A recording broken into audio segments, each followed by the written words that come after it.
भुवन की ईश्वरी यानी कि भुवनेश्वरी, जो ब्रह्मांड को चलाती हैं। एक इंडिविजुअल ब्रह्मांड को चलाने के लिए जो चाहिए, जो शक्ति चाहिए, वो थी माँ भुवनेश्वरी। आज की तारीख में माँ भुवनेश्वरी की निराकार स्वरूप में ही ज़्यादा पूजा अर्चना साधना जो है वो की जाती है।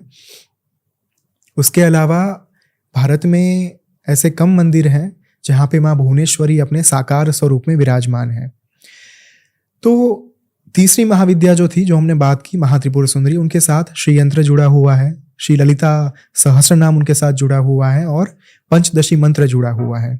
अगर कोई साधक श्री विद्या साधना करना चाहते हैं तो इतने अंग जो है वो उनको धारण करने पड़ेंगे।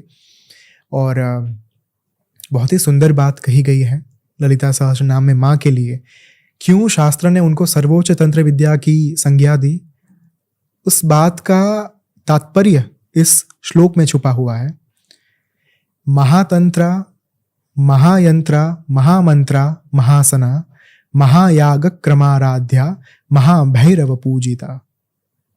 माँ ही महातंत्रा है, माँ ही महामंत्रा है, माँ ही महायंत्रा है। जो महाआसन पर विराजमान है वो भी माँ स्वयं है। इसी कारण से ललिता महात्रिपुर सुंदरी जो है उनको सर्वोच्च तंत्र विद्या की संज्ञा दी गई।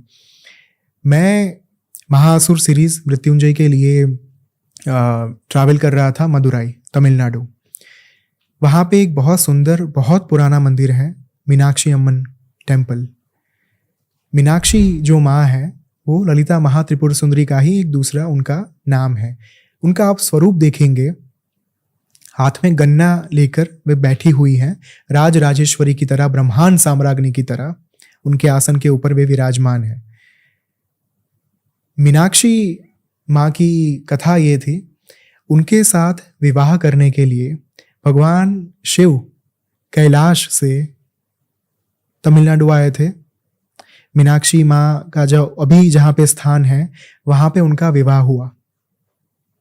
उस विवाह में भगवान विष्णु ने माँ के भाई के तौर पर उपस्थित रहे थे। आज भी वो कथा उन मंदिरों के दीवारों पर लिखी गई है, शिल्प के तौर पर, चित्र के तौर पर। अगर आप जाएंगे, बहुत सुंदर मंदिर है और इतना पवित्र, इतना प्रभावशाली, बहुत ही ज़्यादा ऊर्जावान मंदिर उसे कहा जा सकता है। भगवान इंद्र से लेकर बहुत सारे देवी देवताओं ने वहाँ पे उपासना भी की थी, माँ को जागृत भी किया था। और मीनाक्षी का जो अर्थ है, मीन अक्षी, जिनकी आंखें मछली जैसी हैं, वो है मीनाक्षी।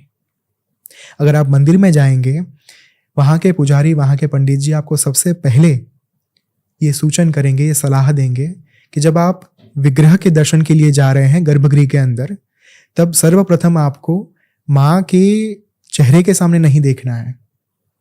सर्वप्रथम आपको माँ के चरणों का दर्शन करना है। बाद में आप चेहरे पर आइए, क्योंकि माँ की जो आंखें हैं मीनाक्षी, वो आंखें ही वरदायिनी हैं। उनकी आंखों के दर्शन मात्र से ही आपके जन्म जन्मांतरों के महापाप जो हैं, कर्म के बंधन जो है वो कट सकते हैं। इतना प्रभावशाली मंदिर। तो ये जो है महाविद्या, उनकी साधना इस तरीके से की जाती है, श्री विद्या साधना।